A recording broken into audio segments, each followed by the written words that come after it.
Hi, this is Bob Iaccino coming to you from the CME Group trading floor in Chicago, talking S&P 500 futures, mini or big, doesn't matter to me, because both of them were up about 1/4% today after Janet Yellen got finished speaking. The VIX fell below 10 again. No fear in the market at all, at least not in the short term. It's a front month VIX contract, continues to fall after a couple of quick spikes post Donald Trump Jr. email and things like that.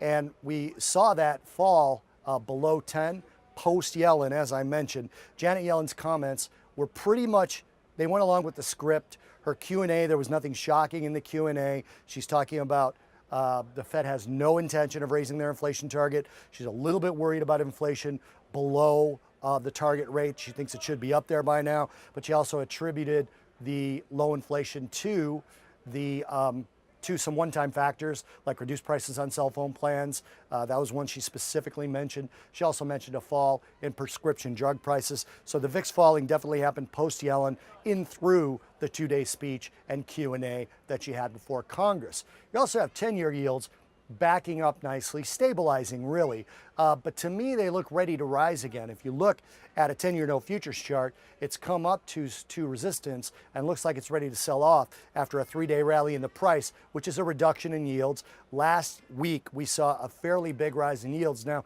Janet Yellen did talk about the reduction of the balance sheet potentially starting later in the year. A lot of shops are saying that's going to happen in September and the rate hike's going to come in December. Remember, if they actually do start doing that, there has to be buyers for those particular securities that are out there that the Fed is not buying by reinvesting the interest on expiring securities, maturing securities. So that's going to be a big bunch of supply out there, and I think I'm waiting more or less to see how the 10-year note reacts if it falls and yields rise again. Right now, it looks to me like that might happen, and that could cause some selling pressure into the S&P.